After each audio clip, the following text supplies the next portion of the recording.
അപ്പോൾ ഇന്നത്തെ നമ്മുടെ റെസിപ്പി നല്ലൊരു മീൻ കറിയുടെ റെസിപ്പിയാണ്. ഹോട്ടൽ സ്റ്റൈൽ മീൻ കറി.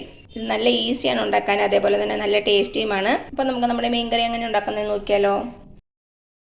അപ്പോൾ നമ്മുടെ മീൻ കറി ഉണ്ടാക്കാൻ വേണ്ടിയിട്ട് ഞാനിപ്പോൾ ഇവിടെ ഒരു പാത്രം വെച്ചിട്ടുണ്ട്. പാത്രം ചൂടായി കഴിയുമ്പോൾ നമുക്കിതിലേക്ക് കുറച്ച് വെളിച്ചെണ്ണ ഒഴിച്ചു കൊടുക്കാം. വെളിച്ചെണ്ണ തന്നെ യൂസ് ചെയ്യാൻ ശ്രദ്ധിക്കണം. എണ്ണ ചൂടായിട്ട് വരുമ്പോൾ ഇതിലേക്ക് ഒരു ചെറിയ കഷ്ണം ഇഞ്ചി, അതേപോലെ തന്നെ ഒരു 4-5 വെളുത്തുള്ളിയും കൂടെ ചെറുതായിട്ട് കട്ട് ചെയ്ത് വെച്ചിട്ടുണ്ട്. അത് ഇതിലേക്ക് ചേർത്ത് കൊടുക്കാം.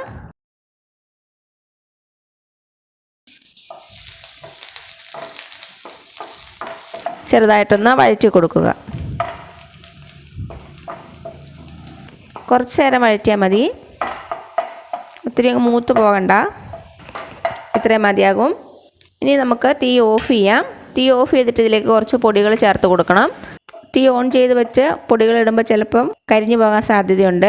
അപ്പം ഞാൻ തീ ഓഫ് ചെയ്തു. നമുക്കിതിലേക്കൊരു 4 ടീസ്പൂൺ മുളക് പൊടി ചേർത്ത് കൊടുക്കാം. മുളക് പൊടിയുടെ അളവ് നിങ്ങളുടെ എരിവിനനുസരിച്ച് മാറ്റം വരും. അതേപോലെ തന്നെ നിങ്ങളുടെ കയ്യിലുള്ള മുളക് പൊടിയുടെ എരിവിനനുസരിച്ചും മാറ്റം വരും. ഞാൻ 1 ടീസ്പൂൺ കാശ്മീരി ചില്ലി പൗഡറും ചേർക്കുന്നുണ്ട്, കളറിന് വേണ്ടിയിട്ടാണ്. ഇല്ലെങ്കിൽ ചേർക്കണ്ട. ഒരു 1/4 ടീസ്പൂൺ മഞ്ഞൾപ്പൊടിയും കൂടെ ചേർത്ത് കൊടുക്കാം. 2 ടീസ്പൂൺ മല്ലിപ്പൊടി. നന്നായിട്ടൊന്ന് മിക്സ് ചെയ്ത് കൊടുക്കുക.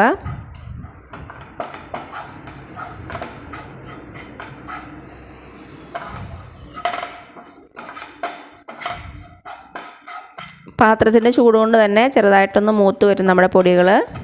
ഇനി തീ കത്തിച്ച് കൊടുത്തിട്ട് ലോ ഫ്ലെയിമിലേക്ക് മാറ്റാം. ഇതിൻ്റെ പച്ചമണം മാറണ വരെ ഒന്ന് വഴറ്റി കൊടുക്കുക.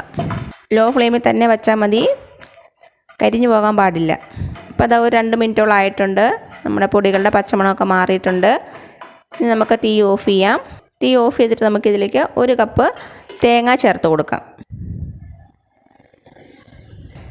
നന്നായിട്ടൊന്ന് മിക്സ് ചെയ്ത് കൊടുക്കുക.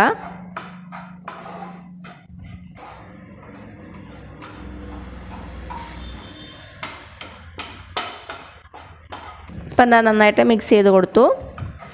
ഇനി ഇതിൻ്റെ ചൂടൊന്ന് ആറിയിട്ട് നമുക്ക് നന്നായിട്ടൊന്ന് അരച്ചെടുക്കണം. അപ്പോൾ ഇത് ചൂടാറുന്ന വരെ നമുക്ക് വെയിറ്റ് ചെയ്യാം. ഈ അടുപ്പിൽ തന്നെ വെച്ചിരിക്കരുത്. ഇപ്പം നമ്മുടെ തേങ്ങയുടെ ചൂടൊക്കെ ആറിയിട്ടുണ്ട്. ഇത് നമുക്കൊരു മിക്സി ബൗളിലേക്ക് ഇട്ട് കൊടുക്കാം. ഇനി ഇതിലേക്കൊരു 3-4 ചെറിയ ഉള്ളിയും കൂടെ ചേർത്ത് കൊടുക്കാം. എന്നിട്ട് ഇതിലേക്ക് കുറച്ച് വെള്ളം ചേർത്ത് നല്ല ഫൈനായിട്ട് അരച്ചെടുക്കാം. ഇതാ നമ്മുടെ അരപ്പ് നന്നായിട്ട് അരച്ചെടുത്തുകൊണ്ട് വന്നു. ഇത് നമുക്കിനി മാറ്റി വയ്ക്കാം. ഇപ്പം നമ്മുടെ മീൻ കറി വയ്ക്കാൻ വേണ്ടി ഞാനിവിടെ ഒരു ചട്ടി വെച്ചിട്ടുണ്ട്. ചട്ടി ചൂടാകുമ്പോൾ നമുക്കിതിലേക്ക് കുറച്ച് വെളിച്ചെണ്ണ ഒഴിച്ചു കൊടുക്കാം. 2.5 ടേബിൾ സ്പൂണോളം എണ്ണ ഒഴിച്ചു കൊടുത്തിട്ടുണ്ട്. ഇതൊന്ന് ചൂടാകട്ടെ. ഇപ്പം നമ്മുടെ എണ്ണ ചൂടായിട്ടുണ്ട്. ഇതിലേക്ക് ഒരു 1/2 ടീസ്പൂൺ കടുകും 1/2 ടീസ്പൂൺ ഉലുവയും ചേർത്ത് കൊടുക്കാം. നമ്മുടെ കടുകും ഉലുവയും ഒന്ന് പൊട്ടി വരണം. നമ്മുടെ കടുക് പൊട്ടി വന്നിട്ടുണ്ട്. ഇതിലേക്ക് കുറച്ച് കറിവേപ്പില ചേർത്ത് കൊടുക്കാം. ഇതിലേക്ക് ഒരു 3 പച്ചമുളക് നെടുവേ കീറിയിട്ട് കൊടുക്കാം.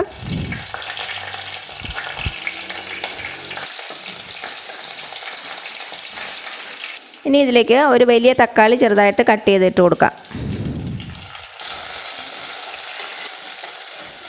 നമ്മുടെ തക്കാളി ചെറുതായിട്ടൊന്ന് വഴറ്റിയെടുക്കാം.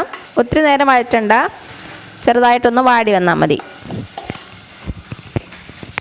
നമ്മുടെ തക്കാളി ഇപ്പോൾ ചെറുതായിട്ട് വാടി വന്നിട്ടുണ്ട്. ഇത്രയും മതിയാകും. ഇനി ഇതിലേക്ക് നമുക്ക് പുളി ചേർത്ത് കൊടുക്കാം. ഞാനൊരു 3 കുടംപുളി 10 മിനിറ്റ് മുമ്പ് വെള്ളത്തിലിട്ട് കുതിർത്ത് വെച്ചിട്ടുണ്ട്. അത് ഇതിലേക്ക് ചേർത്ത് കൊടുക്കാം. ഇനി ഇതിലേക്ക് നമുക്ക് നമ്മുടെ അരപ്പ് ചേർത്ത് കൊടുക്കാം.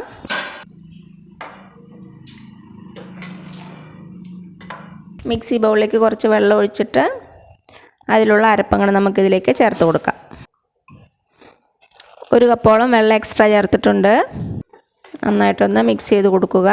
ഇനി ഇതിലേക്ക് ആവശ്യത്തിനുള്ള ഉപ്പ് ചേർത്ത് കൊടുക്കാം.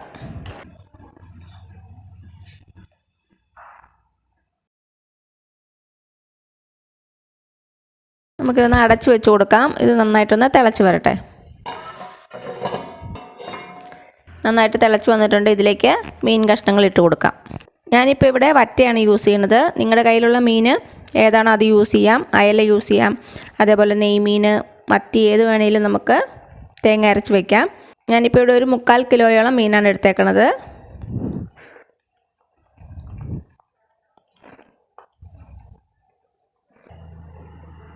അപ്പം നമ്മുടെ മീനെല്ലാം ചേർത്ത് കൊടുത്തു. ഇനി മീഡിയം ഫ്ലെയിമിലേക്ക് വെച്ച് നമുക്കൊരു 15 മിനിറ്റോളം ഇത് തിളപ്പിക്കണം. അപ്പോഴേക്കും നമ്മുടെ മീനൊക്കെ നന്നായിട്ട് വെന്തിട്ടുണ്ടാകും. ഇടയ്ക്ക് തുറന്നൊന്ന് ചുറ്റിച്ച് കൊടുക്കാം. തവി വെച്ച് ഇളക്കരുത്, നമ്മുടെ മീനൊക്കെ പൊടിഞ്ഞു പോകും. അപ്പം ഞാൻ അടച്ചു വെച്ച് കൊടുക്കുവാണ്. ഇപ്പോൾ ഒരു 6-7 മിനിറ്റ് ആയിട്ടുണ്ട്. നമുക്കൊന്ന് ചുറ്റിച്ച് കൊടുക്കാം.